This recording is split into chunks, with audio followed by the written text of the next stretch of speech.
Bab 381, Gunung Awan, Mantra Sihir Pemurnian Hati. Tangan Agam menjepit segel Dharma di tangannya dan menekankan di perut bagian bawah Jenny, kemudian mengucap mantra dengan lirih. Jari-jarinya memancarkan sinar lembut, menembus masuk ke tubuh Jenny. Ekspresi wajah Jenny menunjukkan kesakitan, dengan perlahan dari tubuhnya yang molek mengeluarkan keringat yang harum. Altar pemujaan leluhur, singkirkan semua roh jahat, hancurkan! Agam menunjuk dahi Jenny, kemudian dari hidung dan mulutnya keluar energi hitam. Bergulung-gulung membentuk wajah menyeringai ganas, kemudian menghilang dengan jeritan melengking. Sudah, bantu dia mengenakan pakaian, kata Agam sembari menyimpan kembali jarum peraknya dan meninggalkan samping tempat tidur. Citra berjalan ke arah samping tempat tidur. Saat bersiap membantu Jenny mengenakan pakaian, tiba-tiba dia membuka matanya. Matanya berubah menjadi hitam tanpa ada sedikit pun bagian putihnya. Tampak sangat aneh. Hei! Mulut Jenny menyungging dan mengeluarkan suara tawa yang aneh. Bahaya! Wajah Agam berubah drastis. Saat hendak mendorong Citra menjauh, hanya melihat Jenny membuka mulutnya. Cahaya merah melesat bagaikan anak panah menusuk dada Citra. Mata Citra terpejam dan langsung pingsan. Agam menghindar dan menarik Citra ke dalam pelukannya. Tanpa menengokkan kepalanya, tangannya memukul ke belakang menyerang ke arah Jenny dari kejauhan. Kekuatan yang dahsyat menekan Jenny di atas tempat tidur. Agam segera memeriksa luka Citra dan menemukan bahwa tubuhnya baik-baik saja, tidak ada luka sedikit pun. Menggenggam pergelangan tangan Citra, gelombang kekuatan ilahi mengalir lancar ke dalam tubuhnya dan dengan cepat menemukan cahaya merah yang aneh. Cahaya merah berubah menjadi bola cahaya, menyelimuti jantung Citra. Saat Agam berusaha memaksa cahaya itu keluar, cahaya merah bagaikan api yang disiram minyak, memancarkan suhu yang sangat tinggi hingga membakar hangus jantung Citra. Agam segera menarik kekuatannya dan cahaya merah kembali tenang seperti semula. Agam menarik napas dalam-dalam dan menenangkan diri. Setelah menganalisis dengan hati-hati prinsip cahaya merah dan memastikan bahwa itu termasuk golongan sihir jahat, dia konsentrasi ke dalam penyimpanan semesta untuk mencari teknik yang bisa mengurainya. Mantra pembersih hati. Agam menggigit robek jarinya, kemudian ditempelkan ke dalam hati Citra sambil berkata dengan tenang. Dewa yang Maha Agung, berubah tiada henti. Mengusir roh jahat, melindung nyawa. Kebijaksanaan yang suci, menenangkan jiwa. 3 roh keabadian, tidak kehilangan jiwa. Di ujung jari dan keningnya muncul satu titik berwarna emas.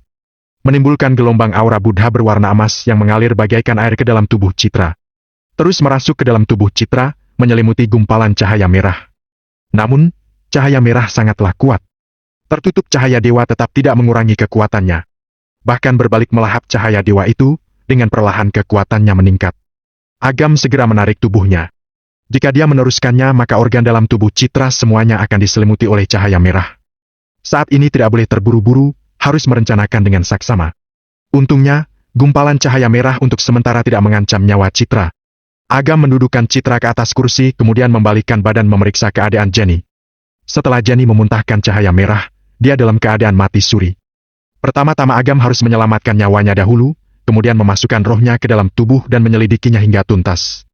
Tak lama kemudian, Agam menemukan tanda samar di ulu hati Jenny.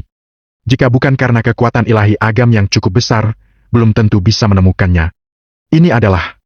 Agam merasakan aura dari tanda itu dan matanya berbinar-binar. Pantas saja merasa mengenalnya, ternyata kamuflase dari Gunung Awan. Agam pernah bertarung sebanyak 2 kali dengan Gunung Awan, Aditya. Pertama, memusnahkan muridnya. Kedua, melukainya. Awalnya dikira sudah menghilang, ternyata kembali lagi secepat ini. Kemungkinan Aditya sengaja menanamkan tanda di dalam tubuh Jenny untuk memancing dirinya. Dia tidak pernah mengira Citra berada di sampingnya, membuatnya celaka. Setelah memastikan Jenny benar-benar tidak apa-apa, Agam menyuruh kepala keluarga Wirawan untuk masuk dan membawa Jenny keluar dari kamar, agar bisa istirahat dengan baik. Dia akan dengan segera pulih sepenuhnya. Agam menggendong Citra ke tempat tidur, kemudian duduk bersila di sampingnya dan memasuki penyimpanan semesta. Setelah mencari dengan sabar, dengan segera menemukan sihir jahat yang ada di dalam tubuh Citra. Mantra sihir pemurnian hati. Termasuk tidak terlalu langka, banyak cara untuk menghilangkannya. Namun, dia memiliki satu karakteristik yaitu sangat sombong. Jika ingin menghapus mantra ini, harus menggunakan mantra yang 3 tingkat lebih tinggi. Kekuatan Aditya mencapai guru besar tingkat 7 atau bahkan 8. Agam harus lebih tinggi 3 tingkat, disebut guru utama yang kurang lebih setara dengan tingkat 1, baru bisa memusnahkan mantra sihir pemurnian hati. Kultivasi biasa jelas tidak mungkin, jika ingin mengejar waktu, harus menerobos ke tingkat ketiga yaitu tingkat istimewa. Jasa Agam sudah penuh, jika ingin terus menerobos maka harus menggunakan benda langka untuk mendukungnya. Benda langka tradisional tidak cukup memenuhi kebutuhan Agam, perlu meminum lebih dari 6 tingkat pil obat. Pil obat dibagi menjadi 9 tingkat. Faktanya, metode memurnikan obat sudah musnah. Sekarang pil obat di atas tingkat 6, di seluruh Indonesia hanya ada tidak lebih dari 10 butir. Jika ingin mendapatkan pil obat, sulitnya sama dengan mencapai langit. Kecuali, memurnikannya sendiri. Untungnya Agam memiliki penyimpanan semesta, yang berarti tidak kekurangan metode pembuatan pil. Ditambah dengan tungku tembaga Dewa Raja yang baru saja didapatkan, bisa digunakan untuk pembuatan pil. Ada 3 benda untuk pembuatan pil. Resep pil, tungku pembuatan pil, bahan obat. 2 dari benda itu sudah ada, hanya tersisa bahan obat. Agam berkonsentrasi. Yang paling penting saat ini adalah mengatur waktu. Mantra sihir pemurnian hati bisa membakar hati, jiwa, dan raga seseorang. Citra bisa dengan segera menderita rasa sakit karena pemurnian hati dan akan meledak dalam 1 hari. Jika sudah sampai pada waktunya, Dewa Penolong turun ke bumi juga tidak mampu kembali. Agam fokus pada mantra sihir pemurnian hati dan menemukan sebuah mantra penangkal di dalam penyimpanan semesta, rapalan hati Buddha. Cara ini sementara dapat menekan mantra sihir pemurnian hati dan memperpanjang waktu inkubasi. Namun, jika digunakan dengan ekstrem, hanya bisa diperpanjang hingga seminggu saja. Ini adalah batas akhir waktunya. Ketika Agam keluar dari keadaan meditasi, sudah tengah malam. Tidak lama kemudian, Citra sadar. Kondisinya termasuk tidak buruk, tampak sama seperti orang normal. Kepala keluarga Wirawan memberikan kedua orang itu 1 kamar untuk tinggal sementara. Citra kebingungan dengan keadaan koma yang dialaminya. Agam berbohong kepada Citra dan mengatakan dia hanya tertidur dan dia menyerah. Jangan lupa, kamu masih utang 1 penjelasan kepadaku. Kejadian yang menimpa Agam selama 2 bulan ini, selain merasa penasaran, Citra lebih merasakan kekhawatiran. Tidak ada yang gratis di dunia ini. Jika Agam dimanfaatkan, maka akan menjadi masalah besar. Sudah larut, kamu tidurlah dahulu. Nanti kita akan bicarakan. Agam berkata sambil tertawa dengan tatapan tak berdaya. Dia ingin memberitahukan kenyataannya kepada Citra. Namun, Citra terkena mantra sihir pemurnian hati, yang untuk sementara hanya bisa ditekan dengan rapalan hati Buddha sehingga tidak menunjukkan gejala. Rapalan hati Buddha, tepat seperti namanya. Harus memiliki dasar hati Buddha, tidak hanya tidak boleh memiliki gelombang emosi yang kuat, terlebih lagi adalah tidak boleh memiliki banyak nafsu, jika tidak maka menjadi tidak efektif. Tidak bisa, kamu sekarang harus memberitahuku, atau aku tidak akan bisa tidur. Kata Citra merengek tiada henti. Aku akan memberitahumu seminggu lagi. Oke? Kata Agam yang tidak tahu harus bagaimana lagi.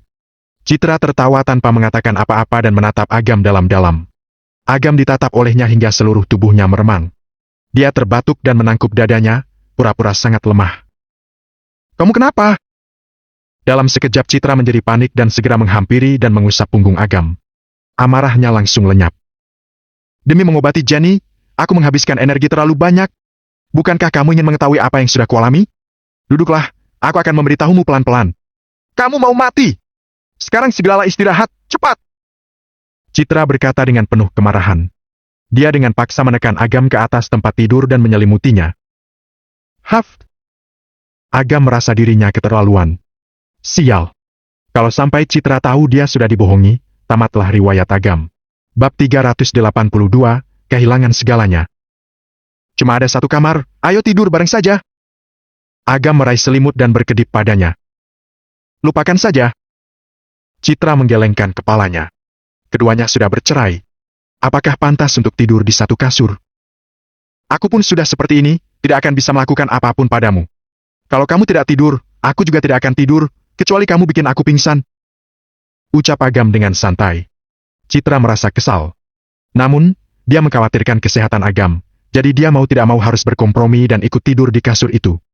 Ketika Citra berbaring, Agam mengangkat selimut untuk menyelimutinya. Citra langsung menegakkan tubuh dan berkata dengan sedikit panik. Apa yang kamu lakukan? Sekarang cuacanya lagi dingin, jadi aku cuma mau menyelimutimu. Kamu sepertinya tidak terlihat seperti sedang sakit. Setelah mematikan lampu, ruangan itu langsung menjadi gelap. Keduanya tidur di ranjang yang sama dan dengan selimut yang sama. Ini adalah hal yang tidak pernah dinikmati Agam saat mereka masih menikah. Tempat tidurnya penuh dengan aroma halus gadis itu, jadi Agam tidak bisa menahan diri dan menarik beberapa embusan napas. Hatinya mulai berdebar-debar. Menyiksa sekali. Awalnya Agam ingin berterima kasih kepada kepala keluarga Wirawan atas pengaturan ini, Tetapi sekarang dia hanya ingin berterima kasih pada leluhurnya. Dalam keluarga dengan bisnis sebesar ini, masa hanya ada satu kamar kosong? Masa hanya satu selimut? Kalau begini terus sampai besok pagi, sepertinya. Di saat Agam masih terfokus dengan perang batinnya, sebuah tangan kecil yang lembut menempel di dahinya. Agam hampir saja gagal menahan diri. "Kenapa kamu begitu panas? Apa kamu demam?" Citra bertanya dengan gugup. Agam merasa makin kesusahan. Bukannya demam, dia sedang berusaha keras untuk menenangkan pikirannya. "Tidak apa-apa," kata Agam dengan suara serak. Tubuhnya terbakar dan tenggorokannya terasa makin kering. Begitu Citra mendengar bahwa suaranya serak, dia mengira bahwa Agam tidak enak badan dan dia pun berkata dengan suara pelan. "Bagaimana kalau kita mendekat? Supaya kamu tidak masuk angin di malam hari, nanti tubuh kamu akan makin lemah." "Ini..." Agam kebingungan. Bagaimana dia bisa menolak? Untuk mengapresiasi kebaikan Citra, Agam berpura-pura enggan dan berkata, "Baiklah. Kalau begitu, ayo kita berbaring lebih dekat." Begitu selesai berbicara, Agam berinisiatif untuk bergeser lebih dekat pada Citra dan secara tidak sengaja menyentuh rambutnya yang lembut. Detak jantungnya langsung melonjak dan dia merasa makin sulit untuk mengendalikan diri. Citra meringkuk dan memenamkan kepalanya di sudut bantal. Dia merasakan hangat yang berasal dari tubuh Agam. Jantungnya mulai berdebar kencang dan telapak tangannya berkeringat. Di saat itu hatinya merasa sangat gundah. Kenapa dia menawarkan untuk mendekat? Dia seharusnya tidak seterbuka itu. Keduanya sangat dekat. Mereka bahkan bisa menghirup napas satu sama lain. Mereka sudah mulai beradaptasi dengan ruangan yang gelap. Dengan bantuan cahaya bulan yang samar, mereka samar-samar bisa saling melihat apa yang ada di depan mereka. Tiba-tiba, jantung Citra berdebar sangat kencang, diikuti oleh api yang membara. Karena tidak bisa menahan diri, dia pun meringkuk dan mengeluarkan sedikit suara kesakitan. Rapalan hati Buddha sudah mau hilang khasiatnya. Agam segera memeluk Citra dan menggunakan rapalan hati Buddha untuk memperkuat segel, sekali lagi menekan mantra pemurnian hati. Rasa sakit yang Citra rasakan mulai menghilang dan dia mulai merasa agak membaik. Tiba-tiba, dia tanpa sadar mengulurkan tangan dan menyentuhnya.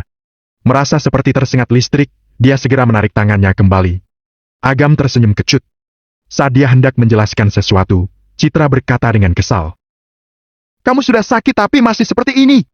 "Ya, kan masih muda dan energik, seharusnya tidak apa-apa." "Pergi!" Citra menegur. Detik berikutnya, tubuh Agam berguling dan terjatuh dari tempat tidur oleh Citra. Kemudian, ada sebuah selimut yang dilemparkan kepadanya. Citra duduk di tempat tidur dengan rambut acak-acakan dan wajah yang merah merona.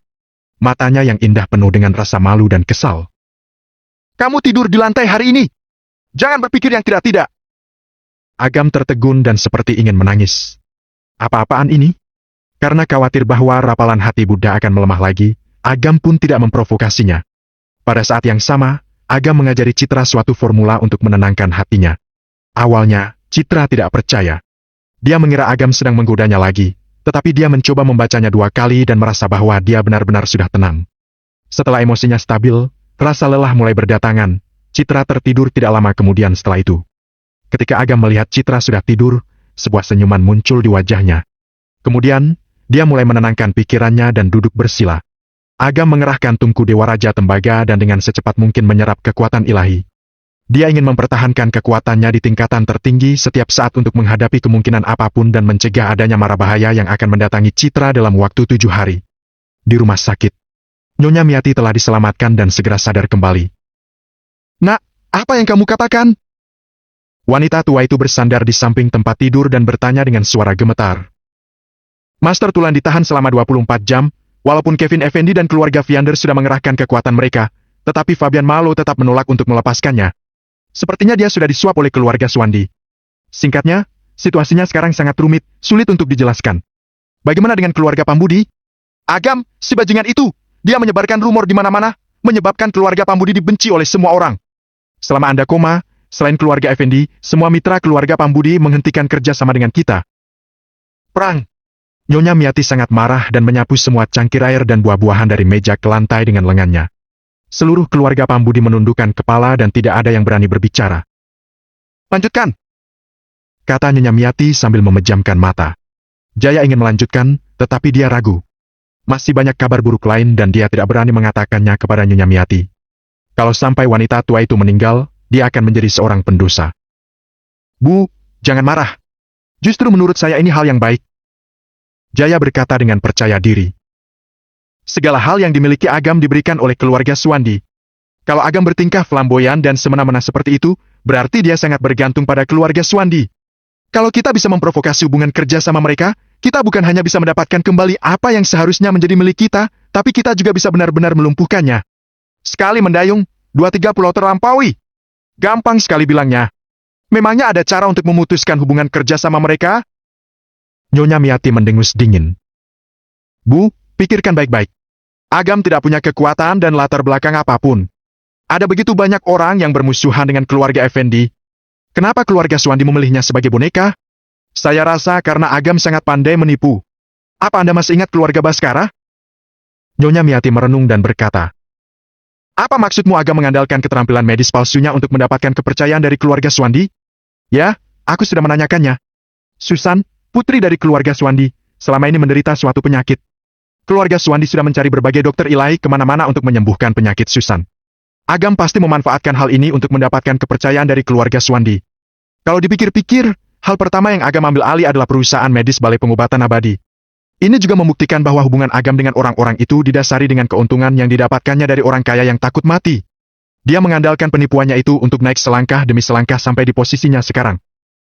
Anggota keluarga Pambudi yang lainnya seakan-akan ikut sadar. Analisis Jaya sangat masuk akal. Tidak perlu diragukan lagi, pasti seperti itu. Mereka mulai merasa sangat senang. Kalau menemukan sumber kekuatan Agam, mereka akan menemukan cara untuk menghadapinya. Nyonya Miati memicingkan mata dan bertanya. Lalu, apa kamu punya rencana untuk membalasnya? Sangat mudah sekali. Asalkan aku membuktikan bahwa kemampuan medisku lebih baik daripada Agam, aku pasti bisa mengungkap semua kebohongannya. Di saat itu, hidup Agam pasti akan berakhir. Mungkin aku juga bisa mendapatkan dukungan dari keluarga Suwandi. Hei, kalau kita berhasil, maka keluarga kita pasti akan bangkit lagi. Rencananya sih bagus, tapi bagaimana kamu akan melakukannya? Nyonya Miati bertanya dengan penuh antisipasi. Anda ingat Wayan dan muridnya Setia Hendrawan? Dia punya hubungan yang dekat dengan keluarga Effendi. Berkat mereka, aku bertemu dengan klan super besar bernama keluarga Hippokrates dan belajar beberapa keterampilan medis dari mereka. Sekarang keterampilan medisku sudah meningkat pesat. Besok adalah kompetisi pengobatan tradisional. Asalkan aku bisa menampilkan kemampuanku dengan baik, aku pasti akan menjadi terkenal setelah babak pertama. Tanpa dicari pun, keluarga Suwandi pasti akan berinisiatif mendatangiku. Bagus, bagus. Nyonya Miati mulai tersenyum puas. Pokoknya aku mau bajingan itu kehilangan segalanya. Bab 383, Lencana Tabib Kuno. Hari berikutnya, Agam mengembuskan napas keruh dan membuka matanya dengan perlahan. Begitu dia melihat Citra yang berbaring di tempat tidur dan tertidur lelap, dia langsung tersenyum. Agam bangkit dan membuka pintu, lalu melihat ada Rudi Danwar yang telah menjaga di luar pintu dari tadi. Hari itu adalah hari pertama kompetisi pengobatan tradisional. Begitu dia tahu bahwa Agam ada di keluarga Wirawan, dia langsung bergegas untuk menyambutnya. Pak Agam, mobilnya sudah siap. Kapan kita akan berangkat? Rudi bertanya sambil tersenyum. Sekarang. Agam berbalik untuk mengucapkan selamat tinggal pada Citra, tetapi langsung mendapati bahwa wanita itu sudah bangun dan terduduk di tempat tidur sambil menatap dirinya. Pergi saja, kebetulan perusahaan Yobela terpilih, jadi ada banyak hal yang perlu aku siapkan secara pribadi. Kalau tidak ada hal penting dalam beberapa hari ini, jangan ganggu aku. Citra mendengus ringan. Wajahnya menunjukkan sedikit kebanggaan. Jangan sampai terlalu lelah ya. Ingat baca formula yang aku ajarkan. Itu bagus untuk tubuh dan pikiranmu. Ya, tahu kok. Cerewet terus dari tadi. Cepat pergi. Aku mau ganti baju. Ganti baju. Kalau begitu aku nanti saja perginya. Agam tersenyum jahil dan hendak melangkah kembali ke dalam kamar, tetapi Citra langsung melemparkan bantal dan memarahinya. Keluar! Agam melarikan diri dan meninggalkan kamar itu. Rudi yang melihat adegan itu pun tanpa sadar tersenyum. Seorang pria yang mencintai istri dan keluarganya pasti karakternya tidak buruk. Tampaknya keluarga Suwandi telah bertaruh pada orang yang tepat. Setelah mengucapkan selamat tinggal kepada kepala keluarga Wirawan, Agam dan Rudi berjalan keluar dari rumah tersebut. Agam tiba-tiba berkata ke kehampaan. Lindungi dia. Tidak peduli apapun yang terjadi, kalau dia kehilangan kendali atas emosinya, segera hubungi aku. Baik. Suara Wahyu datang dari sebuah sudut gelap. Bayangan pohon bergerak dan dia menghilang di detik berikutnya. Walaupun Rudi tampak tenang di permukaan, tetapi dia sangat terkejut di dalam hatinya. Kapan Agam memiliki orang yang tangguh seperti itu di sisinya?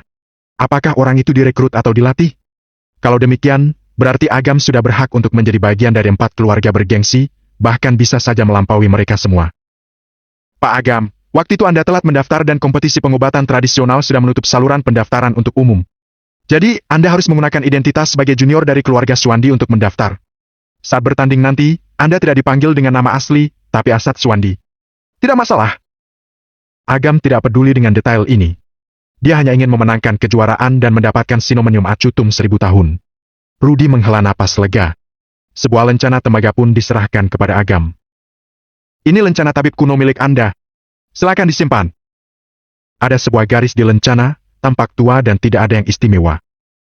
Sebelumnya, Anda bukan anggota asosiasi Trans Taruna, jadi Anda hanya bisa mendapatkan lencana perunggu tingkat 1 yang merupakan tingkat terendah. Di saat Anda pergi ke sana, Anda bisa menemui seseorang untuk meningkatkan ke lencana prak dengan kekuatan yang sesuai. Seolah khawatir Agam akan merasa tidak senang dengan tingkatan lencana tersebut, Rudy buru-buru menjelaskan. Ada pembagian tingkatan? Agam bertanya dengan kaget. Anda tidak tahu? Melihat ekspresi Agam yang agak bingung, Rudy benar-benar tidak bisa berkata-kata. Keterampilan medis Agam sangat kuat. Di seluruh wilayah timur, mungkin sudah sulit untuk menemukan lawannya, tetapi dia bahkan tidak tahu tentang tingkat lencananya. Seorang siswa olimpiade yang menempati posisi teratas tingkat nasional, tetapi tidak mengerti apa-apa tentang universitas ternama. Tabib kuno dibagi menjadi 4 tahap, yaitu alam pencerahan, alam kehidupan, alam nirwana, dan alam absolut. Masing-masing dari tahap tersebut disesuaikan dengan 4 macam lencana, yaitu tembaga, perak, emas, dan berlian. Jadi, lencana yang didapatkan akan sesuai dengan tingkatannya. Andaikan aku adalah alam pencerahan tingkat 7, maka aku akan mendapatkan lencana perunggu dengan nomor seri Romawi 7 di atasnya. Mendengarkan penjelasan Rudy Danwar, Agam tiba-tiba menyadari bahwa dia memiliki perasaan membuka dunia baru. Apa fungsi lencana itu? Itu adalah simbol status. Dengan itu, Anda bisa masuk dan menghadiri beberapa acara khusus. Sebagai contoh, beberapa acara lelang hanya mengizinkan tabib kuno dengan tingkatan tertentu untuk hadir. Agam mengangguk dan memasangkan lencana itu di pakaiannya. Jangan dipakai, disimpan saja. Mengenakannya seperti itu mempermalukan identitas Anda. Kata Rudy dengan penuh semangat. Tidak apa-apa, aku tidak peduli sama sekali. Agam tersenyum. Sebenarnya, dia membenci hal-hal seperti itu. Kompetisi pengobatan tradisional adalah kompetisi yang diselenggarakan oleh Asosiasi Trans Taruna. Tidak hanya klan besar di Indonesia yang diundang untuk berpartisipasi, bahkan beberapa klan di luar negeri juga ikut diundang. Meskipun kompetisi ini berkaitan dengan pengobatan tradisional, yang tampaknya tidak relevan bagi sebagian orang awam, pada kenyataannya kompetisi ini telah menarik perhatian berbagai negara luar dan bahkan seluruh Asia. Siapapun yang bisa memenangkan kejuaraan, walaupun hanya masuk 10 besar, pasti akan menjadi target dari berbagai klan dan kelompok besar. Setiap orang pasti akan mengalami kematian. Orang pada umumnya hidup dengan rata-rata usia 60 hingga 70 tahun. Orang kaya dapat hidup lebih dari 100 tahun atau bahkan lebih lama. Nilai seorang tabib kuno yang kuat lebih populer daripada seniman bela diri kuno dan bahkan master feng shui dengan peringkat yang sama. Selain itu, makin besar kekuatannya, maka seorang tabib kuno pasti akan membutuhkan pil obat untuk membantunya. Seorang tabib kuno yang kuat pasti sangat populer kemanapun dia pergi. Kompetisi ini diadakan di wilayah utara kota Primadona. Ada sungai Alin di barat dan laut di timur. Lingkungan geografis dan feng shui di sana sangat baik. Agam kira masih awal. Namun, begitu mereka tiba di lokasi kompetisi, mereka mendapati bahwa tempat itu sudah dipadati orang. Ratusan tenda didirikan di luar alun-alun. Suara dan kebisingan bisa terdengar jelas dari jarak beberapa kilometer. Agam pun melihat sekeliling. Meskipun ada banyak orang dan tata letaknya sangat kacau, tempat itu secara kasar dibagi menjadi 4 area. Bagian utara adalah tempat untuk peserta dari luar negeri, bagian barat adalah tempat orang-orang yang tersebar. Untuk bagian utara adalah tempat klan besar, bagian timur tentu saja untuk beberapa pihak yang berkuasa di Provinsi S. Provinsi S tidak punya kekuatan medis yang sangat kuat, kan? Mengapa mereka bisa punya tempat untuk mereka sendiri? Agam tampak terkejut. Hei, lagi pula lokasi acaranya kan di Provinsi S, wajar sih, ini untuk menjamu tuan rumah.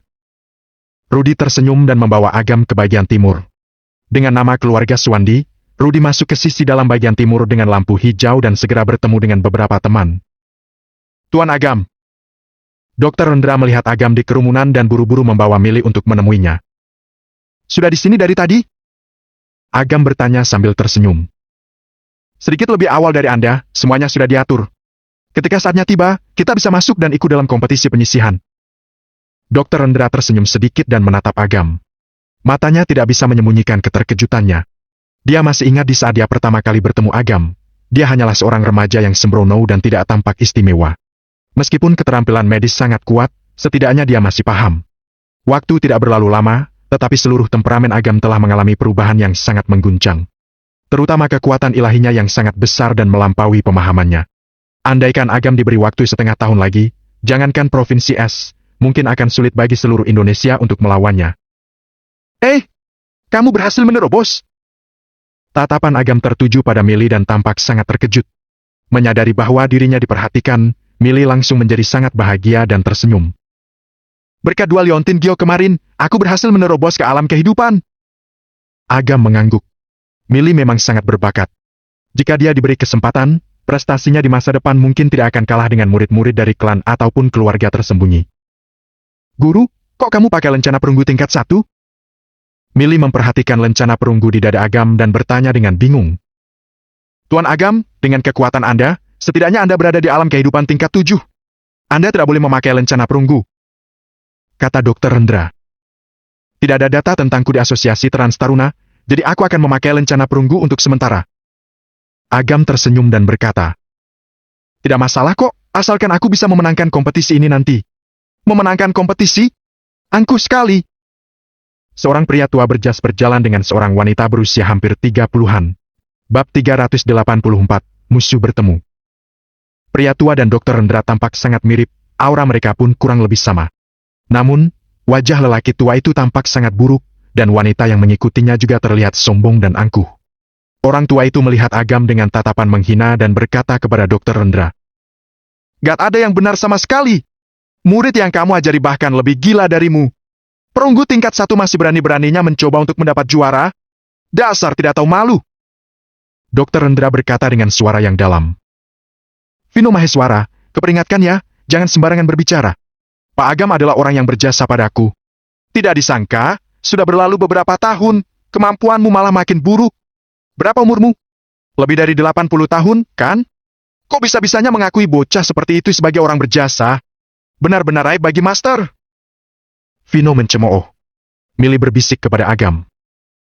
"Pria ini dan kakekku adalah keluarga dan murid seperguruan. Karena masternya kakek tidak memberikannya metode pemurnian medis dan kimia kepadanya, dia selalu menyimpan dendam terhadap kakekku selama bertahun-tahun. Siapa wanita di sampingnya?" Agam menilai wanita itu dan samar-samar merasakan energi jahat darinya. Sepertinya berhubungan dengan Gunung Awan. Dia adalah murid Vino Maheswara. Namanya Yuni Nasyah. Saat dia berbicara, Milly bertanya dengan suara pelan. "Kenapa kamu tanya tentang dia? Apa karena menurutmu dia cantik dan ingin mengejarnya?" Tanpa menunggu Agam mengatakan apapun, Yuni yang mendengar ucapan tersebut berkata dengan wajah angkuh. "Suka denganku? Pecundang busuk, kamu cuma seorang pecundang dari alam pencerahan tingkat pertama, memangnya layak menyukaiku? Menyerah sajalah." Agam cuma terdiam. Wanita ini terlalu narsis. Agam tidak memedulikannya, tetapi Milly tidak tahan. "Tolong tarik kembali yang barusan kamu katakan. Guru bukanlah orang yang bisa kamu hina seperti itu. Waduh, memangnya ada apa dengannya? Kamu sakit hati ya kalau aku bilang begitu tentang dia?" Yuni memanfaatkan kesempatan itu dan mencibir. "Gini saja deh, kamu lumayan cantik. Ikut denganku saja, nanti akan kuberikan pria yang tidak aku inginkan lagi padamu. Siapapun pasti 100 kali lebih baik dari pecundang ini." Wajah Milly memerah karena marah, dia ingin membantah ucapan itu, namun Vino berkata, "Nak, Yuni bilang begitu juga untuk kebaikanmu. Bukannya mencari orang yang baik, kamu malah bersama pecundang dari alam pencerahan tingkat 1 ini. Masih berani bilang mau memenangkan kejuaraan. Haha, benar-benar lelucon. Diam!" Milly berdiri di depan Agam dan menggertakkan giginya seperti kucing betina yang melindungi bayinya. "Kalau kalian menghina guruku lagi, jangan salahkan kalau aku serang. Wah, mengancamku, ya? Takut sekali." Yuni menepuk dadanya. Lalu dia mengangkat tangannya dan memancarkan cahaya ungu yang samar. Kekuatan ilahinya yang penuh dengan energi jahat langsung menyebar. Yuni berkata sambil menggertak, "Apa kamu benar-benar mengira bahwa aku akan takut padamu? Hati-hati saja, jangan sampai aku membuatmu jadi idiot dengan satu serangan." Milly tidak menunjukkan kelemahan sedikit pun dan melepaskan kekuatan ilahinya. Dia berkata dengan samar, "Coba saja." Merasakan aura kuat dari Milly, ekspresi Yuni sedikit berubah. "Kamu juga telah mencapai alam kehidupan?" Milly hanya menatapnya dengan ekspresi dingin. Dia tidak akan melepaskan siapapun yang mempermalukan Agam. Hentikan, kalian juga hampir bisa dibilang murid seperguruan. Mau ngapain berantem di publik seperti ini? Vino berteriak dan berkata kepada Yuni. Mereka menemukan seorang pecundang. Ngapain kamu harus mengkhawatirkannya? Apa yang Master katakan benar? Yuni menghilangkan kekuatan ilahinya dan menatap Millie. Selama kompetisi, aku berharap dapat bersaing dengan kamu. Kalau kamu kalah, kamu lumpuhkan dirimu dan kembalikan metode pemurnian medis dan kimia kepada kami. Bagaimana kalau kamu kalah? Millie mencibir. Kalah? Aku tidak akan kalah. Kalau aku kalah, aku dan Master tidak akan pernah muncul di hadapanmu lagi, kata Yuni dengan arogan. Begitu Millie memikirkannya, dia merasa persyaratannya sama sekali tidak seimbang. Tapi dia tidak ingin membuang waktu dengannya, jadi dia setuju saja. Vino dan Yuni pun pergi. Agam menatap punggung Yuni. Dilihat dari aura yang baru saja dia lepaskan, dapat dipastikan bahwa wanita ini ada hubungannya dengan Gunung Awan. Mengingat citra yang terkena mantra pemurnian hati, jelas bahwa Aditya akan menyerang dirinya. Tampaknya kompetisi ini tidak akan berjalan mulus. Sudah hampir mulai kompetisinya, Dr. Rendra menuntun Agam dan Millie untuk memasuki tempat penyisihan. Sebelum kompetisi dimulai, akan ada babak penyisihan. Totalnya ada 10 area kompetisi, masing-masing diisi dengan hampir 100 orang. Kita berada di divisi 3. Hei, kebetulan wasit divisi 3 adalah kenalan lamaku. Akan kupesan dia untuk menjagamu, kalian akan melewati babak penyisihan dengan lancar. Dr. Rendra tersenyum dan membimbing Agam ke pintu masuk area kompetisi. Di gerbang area tersebut tampak ada seorang pria tua yang duduk, dia tampaknya sudah berusia lebih dari setengah abad dengan kulit kering seperti pohon mati. Rendra, akhirnya kamu datang, kata pria tua itu dengan mata mengantuk. Orang ini tampak sederhana dan biasa-biasa saja. Tetapi dia seperti gunung berapi yang tertidur, bisa meletus dengan kekuatan besar kapan saja. Agam agak terkejut. Tampaknya asosiasi Trans Taruna ini tidak selemah yang dibayangkan. Pak Janar. Dr. Rendra buru-buru menyapanya. Ketika Dr. Rendra masih muda, dia menerima banyak nasihat dan belajar dengan Pak Janar untuk jangka waktu tertentu. Dia sudah hampir menganggapnya sebagai guru. Pandangan Pak Janar tertuju pada Millie dan tersenyum pada Dr. Rendra. Meskipun bakatmu biasa saja, kamu punya cucu perempuan yang baik. Millie sudah mencapai alam kehidupan di usia yang begitu muda. Dia benar-benar berbakat sekali. Aku rasa dia seharusnya tidak perlu berpartisipasi dalam babak penyisihan. Dia bisa langsung maju ke kompetisi utama. Pak Janar membuat lelucon, tetapi Dr. Rendra tersenyum dan tidak menganggapnya serius. Loh? Tatapan Pak Janar tertuju pada Agam. Melihat medali perunggu yang tergantung di dadanya, dia bertanya dengan bingung. Pemuda ini adalah muridmu? Alam pencerahan tingkat 1 terlalu lemah. Takutnya dia akan didiskualifikasi di babak pertama. Ini. Dr. Rendra agak kebingungan. Status pria tua itu tidak sembarangan, jadi dia tidak berani mengatakan apapun. Agam tersenyum dan berkata, Pak, aku baru masuk ke bidang ini selama 2 bulan. Berkat bantuan dari Dr. Rendra, aku bisa berpartisipasi dalam kompetisi ini. Walaupun aku tidak bisa melewati babak penyisihan, ada baiknya untuk turun ke lapangan dan mencari pengalaman. Pemikiran yang bagus, tapi sayangnya kekuatannya terlalu lemah, sama saja tidak berguna. Pak Janar menggelengkan kepalanya, dengan lembut melambaikan tangannya, dan 2 papan kayu kecil jatuh ke tangan Agam dan Millie. Jalan saja sampai ujung. Semoga berhasil.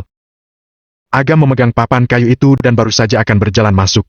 Tiba-tiba ada suara seorang pria dari belakangnya. Agam? Agam berbalik dan melihat beberapa orang yang tidak asing. Yang pertama adalah Jaya, diikuti oleh Setia Hendrawan. Agam melihat sekilas ke Jaya dan mendapati bahwa dia mengenakan lencana perunggu tingkat 5 di dadanya. Alam pencerahan tingkat 5? Agam sebenarnya tidak menyadari bahwa Jaya juga telah menjadi tabib kuno. Namun, setelah dicermati, dia merasakan sesuatu yang mencurigakan. Aura Jaya sangat menyebar. Dia menyatakan bahwa dirinya ada di alam pencerahan tingkat 5, tetapi pada kenyataannya dia hanya memiliki kekuatan di tingkat 4. Jelas bahwa dia telah secara paksa meningkatkan kemampuannya dalam waktu singkat dengan cara tertentu. Jaya mencari lencana Agam dan melihatnya mengenakan lencana perunggu kelas 1. Ekspresinya jadi lebih angkuh. Aku dengar keterampilan medismu cukup kuat. Tidak hanya Harsa Baskara dan yang lainnya, tetapi bahkan keluarga Suwandi terkesan karena kemampuanmu. Kenapa kamu cuma ada di alam pencerahan tingkat 1? Melihat Agam mengenakan lencana tabib kuno perunggu kelas 1, Jaya jadi yakin bahwa Agam tidak memiliki keterampilan apapun. Selama ini, semua kemampuannya hanya omong kosong. Bab 385, Babak Penyisihan, pengetahuan obat. Apa yang kamu lakukan di sini? Agam agak bingung. Kenapa Jaya tiba-tiba datang ke sini? Jaya menunjuk lencana di dadanya dan berkata dengan bangga. Jangan lupa, aku seorang profesor medis terkenal dan banyak dilatih oleh keluarga Hippocrates. Aku tidak seperti dulu lagi. Keluarga Hippocrates? Agam memicingkan mata. Tiba-tiba dia mengingat bahwa Setia Hendrawan adalah bawahan dari keluarga Effendi. Jaya bisa bertemu dengan keluarga Hippocrates berkat bantuan Setia Hendrawan. Dulu aku kira kamu begitu hebat, tapi ternyata kamu hanyalah pecundang di alam pencerahan tingkat 1. Setia Hendrawan mencibir. Jangankan Kalindi, kamu bahkan tidak bisa dibandingkan denganku. Kata Setia sambil menunjukkan lencana tabib kuno perunggu tingkat 7. Mengingat Linde, Agam jadi agak penasaran. Kenapa wanita itu tidak datang? Kamu penasaran kenapa Kalinda tidak datang? Dengan Kalinda, dia sama sekali tidak perlu melewati babak penyisihan, dia langsung memasuki kompetisi utama. Tentu saja, kamu pasti tidak akan bisa melihatnya. Dasar pecundang kecil, pasti sama sekali tidak bisa lolos babak penyisihan. Mili berkata tanpa dai di samping. Keluarga Hippocrates terlalu terkenal, jadi tidak aneh lagi bila terjadi hal seperti itu. Agam tersenyum acuh tak acuh. Prosesnya tidak penting, yang penting adalah hasilnya. Kekuatan wanita itu sama sekali tidak cukup untuk mengancam dirinya. Agam, apa kamu takut saat melihatku? Saat ini, Jaya mencibir. Takut apa? Takut aku membongkar kebohonganmu. Agam tampak bingung. Jaya berkata dengan bangga seolah-olah dia telah menemukan rahasia yang mengejutkan. Aku datang untuk berpartisipasi dalam kompetisi kali ini untuk membuktikan bahwa aku lebih baik dari kamu. Dengan cara ini, di saat kebohonganmu terbongkar, kamu akan kehilangan dukungan dari keluarga Swandi. Setelah itu, aku mau lihat apa yang dapat kamu lakukan untuk melawanku. Agam tidak bisa berkata-kata. Sepertinya jalan pikir orang ini tidak wajar. Melihat Agam yang masih tidak berbicara, Jaya mengira dia telah menebak dengan benar, kemudian dia mencibir lagi. Tapi, aku rasa tidak perlu membandingkan kemampuan denganmu lagi. Kamu cuma pecundang di tingkat 1, kamu bahkan tidak bisa mencapai jari kakiku.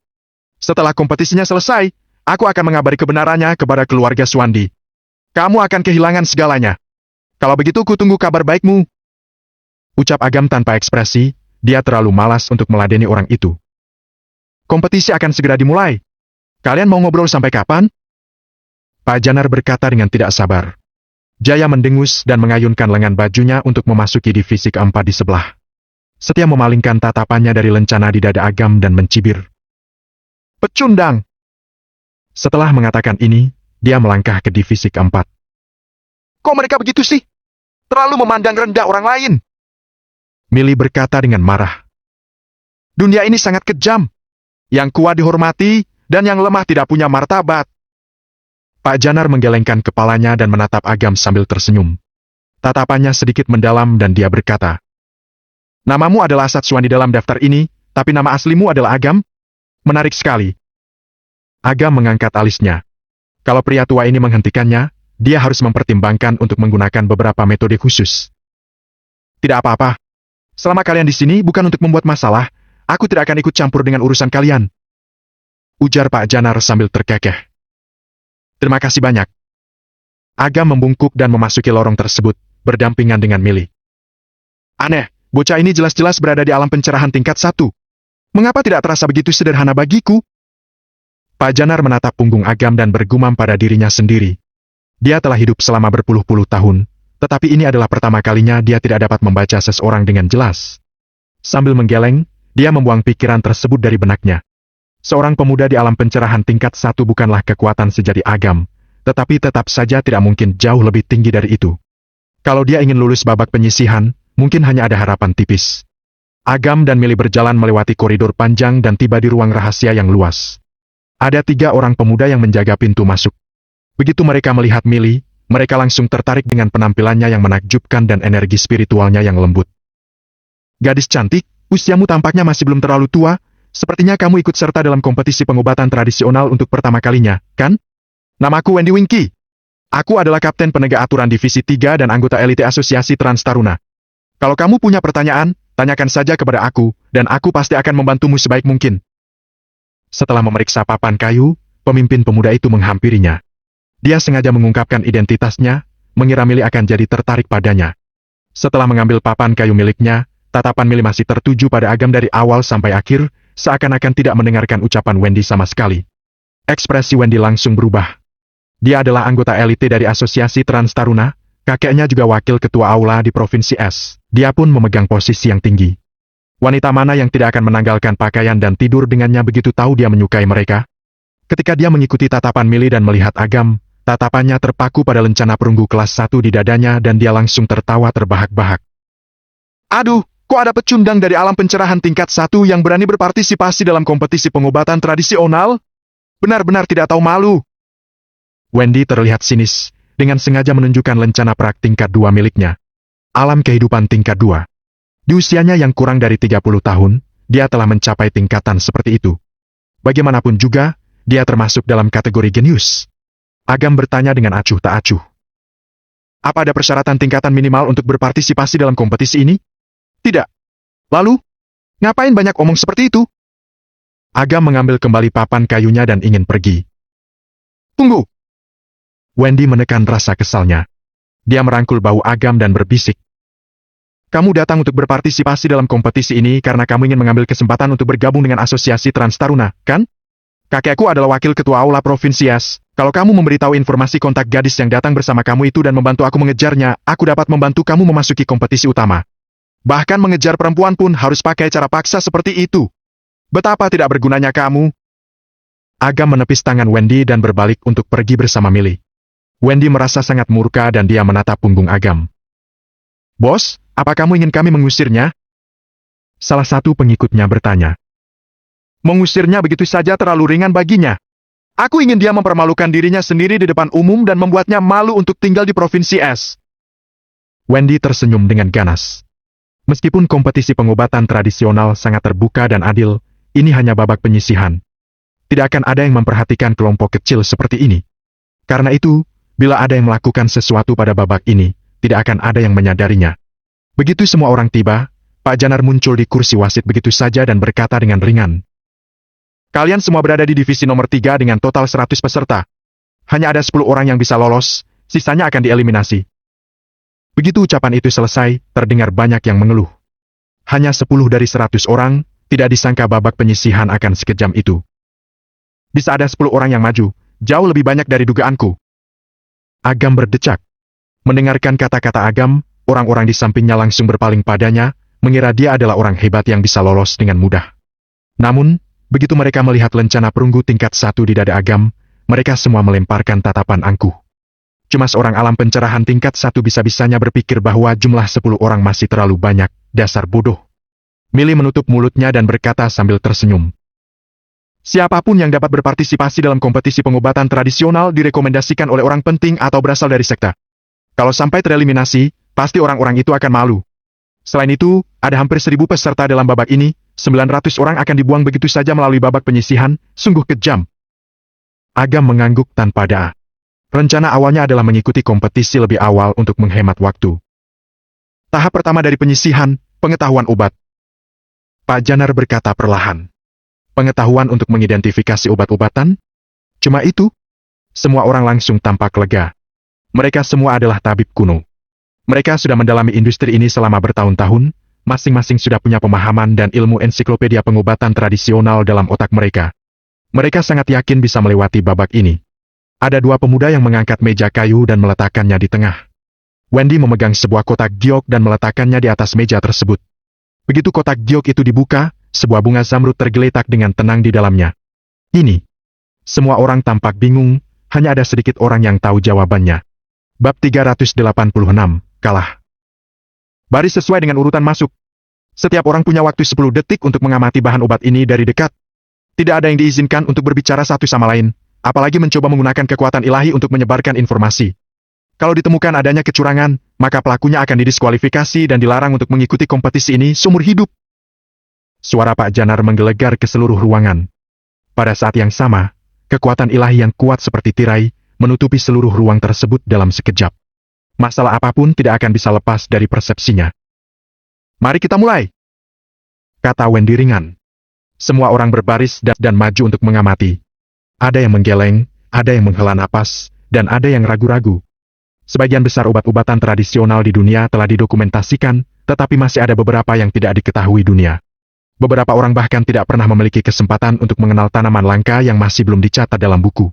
Bunga zamrud kecil ini termasuk dalam kategori itu. Agam melirik Millie, wanita itu memberinya tatapan meyakinkan. Saat itu Agam mengingat alasan fisik Millie. Dia sangat sensitif terhadap benda langka. Tidak peduli seberapa langka bahan obatnya, pasti tidak bisa lepas dari mata Dharma miliknya. Tidak lama kemudian, giliran Millie pun tiba. Millie bahkan tidak melirik obat itu. Dia langsung berjalan dan mengambil sebuah kartu untuk menulis di samping. Pak Janar tersenyum dan mengangguk. Dia sudah tahu bahwa Millie akan melewati babak penyisihan. Setelah itu, Agam pun maju ke depan. Agam sudah tahu jawabannya.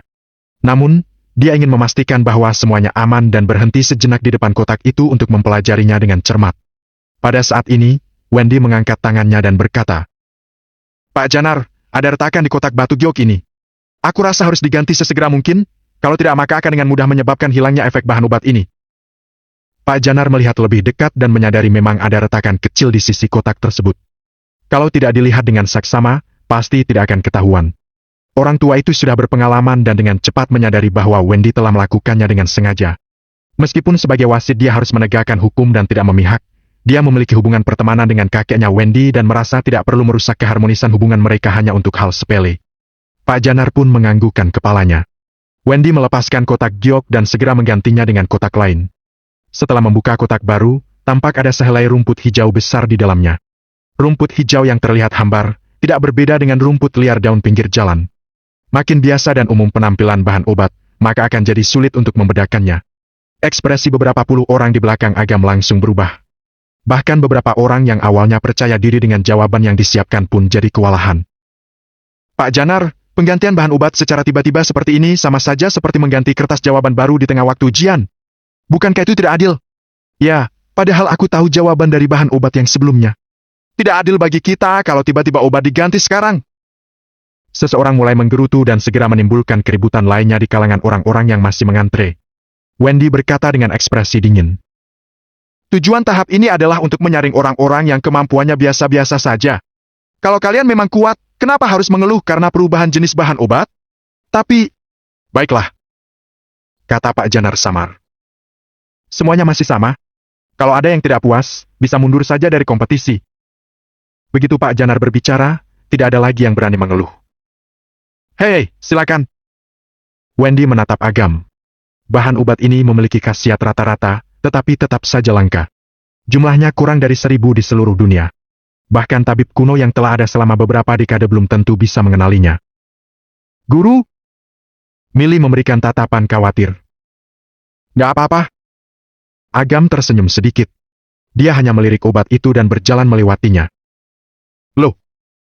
Melihat adegan ini, semuanya tampak heran. Bahan obat ini memiliki penampilan yang sangat umum dan tidak ada karakteristik yang jelas. Kalau ada sedikit penyimpangan pada garis di daun, maka bisa saja jawabannya berbeda. Kalau tidak diamati dengan cermat, sangat mudah untuk membuat kesalahan. Kenapa bocah ini hanya melihat sekilas dan pergi? Apakah dia menyerah begitu saja secepat itu? Wendy mengira Agam tidak bisa mengenali bahan obat tersebut, jadi dia langsung menyerah dan pergi. Ekspresinya menunjukkan penghinaan dan meremehkan Agam. Pak Janar yang melihat adegan ini, tidak bisa menahan diri untuk menggelengkan kepalanya karena kecewa. Ketika dia melihat bahwa Agam sedang menyamar, dia mengira anak muda ini memiliki beberapa keterampilan tersembunyi, tetapi dia tidak menyangka Agam hanya orang biasa saja. Agam mengambil pena dan kertas dan menuliskan nama dan jawabannya. Wendy mencuri pandang dan ekspresinya menunjukkan sedikit rasa senang. Salah, jawabannya salah. Agam memasukkan kertas itu ke sakunya dan berdiri di belakang Millie. Millie bertanya dengan suara pelan. "Tidak masalah, kan?" Agam tersenyum dan mengangguk. Meskipun dia memiliki sedikit pengalaman, dia punya penyimpanan semesta yang menyimpan segala sesuatu di dunia. Apa yang ada dan tidak ada di dunia, semuanya tercatat di dalamnya. Pikiran orang lain penuh dengan ensiklopedia pengobatan, sementara pikiran Agam penuh dengan semua hal yang ada di dunia. Tidak ada yang bisa lepas dari pengetahuannya. Jangankan mengenali bahan obat, bahkan aku juga tahu apa dia dilahirkan oleh ibunya sendiri atau bukan. Ucap Agam dengan sungguh-sungguh sambil menunjuk pada Wendy. Millie hanya melirik Agam dengan kesal. Ekspresi Wendy penuh dengan amarah. Dia meremas tinjunya sambil mencibir. Dia akan membiarkan pecundang itu bangga dulu. Kalau sudah terkikis dari tahap penyisihan, dia akan menikmati tangisan kekalahan orang itu. Semua orang maju dan menuliskan jawaban mereka. Berdasarkan urutan yang sama dengan sebelumnya, mereka berbaris untuk memberikan jawaban kepada Pak Janar. Lulus! Lulus! Pak Janar mengambil jawaban itu dan memberikan jawaban cepat. Kalau jawabannya benar, maka akan dikembalikan. Kalau salah, maka akan langsung dibuang saja di tempat sampah di sampingnya. Tampak ada beberapa orang yang senang dan yang lainnya terlihat sedih. Sambil membaca jawaban yang diajukan, Pak Janar hanya melirik sebentar dan membuangnya dengan santai. Begitu tiba giliran Milly, Pak Janar pun tersenyum cerah. Nak, kamu bukan cuma menuliskan nama-nama bahan obat, tetapi kamu juga menuliskan khasiatnya dengan jelas. Aku rasa kamu adalah orang yang paling memenuhi syarat untuk mengikuti kompetisi utama dari divisi ketiga. Kata Pak Janar dengan penuh penghargaan. Terima kasih, Pak Janar. Wajah Milly tidak menunjukkan rasa senang ataupun marah. Dia hanya peduli dengan Agam. Sebelumnya dia sangat percaya pada Agam, tetapi di tengah jalan Wendy tiba-tiba mengubah bahan obat, sehingga dia jadi penuh dengan ketidakpastian. Setelah Milly turun, Agam bersiap untuk naik, tetapi dihentikan oleh Wendy. Kenapa kamu terburu-buru? Biarkan orang-orang di belakangmu naik terlebih dahulu. Ekspresi Wendy tampak dingin, tidak memberikan pandangan yang baik. Milly sangat marah dan ingin mengatakan sesuatu. Pak Janar berkata, Milly, kamu sudah melewati tes tahap ini. Turun dulu. Milly menggertakkan gigi dan bertanya, Pak Janar, kuota untuk orang yang lolos hanya 10 orang. Kalau kuotanya penuh sebelum antrean berakhir, sisanya gimana? Makin lama kamu berbaris di belakang, maka makin banyak waktu yang kamu miliki untuk mengamati bahan obat. Jadi, dari sudut pandang yang adil, setelah jumlah orang sudah mencukupi, maka tahap penyisian akan berakhir. Jawab Pak Janar. Mendengar ini, orang-orang yang mengantre di belakang Agam langsung tidak sabar. Walaupun mereka mendapatkan jawaban yang benar, tetapi gagal karena kuota tidak cukup, bukankah itu tidak adil? Antre di belakang sana! Jangan halangi kami! Kamu cuma alam pencerahan tingkat 1, berani-beraninya datang untuk berpartisipasi dalam kompetisi ini. Kebangetan sekali! Tidak tahu malu! Jangan habisi kuotanya! Orang-orang di belakang tampak tidak sabar dan ingin menyeret Agam pergi. Antre ke belakang sekarang! Kalau tidak, sebagai kapten penegak aturan, aku berhak mendiskualifikasi dirimu karena mengganggu urutan kompetisi. Wendy membentak. Agam tersenyum dan pergi mengantre di belakang. Dia memang ingin di urutan terakhir, ternyata sesuai dengan keinginannya. Melihat Agam yang dengan tenang berkompromi, Wendy merasa bangga dan tampak angkuh. Dasar orang tidak berguna, beraninya mempermalukanku tadi, inilah balasanmu. Semua orang tidak merasa bersalah, malah merasa keputusan itu benar. Seorang pecundang dari alam pencerahan tingkat 1 tidak berhak dan tidak perlu dikasihani. Lulus! Lulus! Pak Janar menerima jawaban dan memberikan penilaiannya satu persatu. Bahan obat kedua jelas sangat sulit. Di antara 2-30-an orang, hanya 2 yang berhasil menebak dengan benar. Walaupun begitu, ditambah dengan 7 orang yang berhasil lolos sebelumnya, sisa kuota hanya 1. Selanjutnya, Wendy menatap pria yang mengantre di depan Agam. Pria itu naik ke atas panggung dengan penuh semangat dan menyerahkan jawabannya dengan tangan gemetar. Milly mengepalkan tinjunya erat-erat, telapak tangannya penuh dengan keringat. Andaikan orang ini lulus, walaupun Agam menjawab dengan benar, dia tetap akan digugurkan. Lulus! Kata Pak Janar dengan perlahan. Haha, tebakanku benar. Pria itu menari dengan penuh semangat. Dia hanya berada di alam pencerahan tingkat 3, dia bisa terpilih benar-benar sebuah keberuntungan besar. Wajah Milly langsung memucat. Pria itu berhasil menebak dengan benar. Kuota sudah penuh, jadi Agam kalah.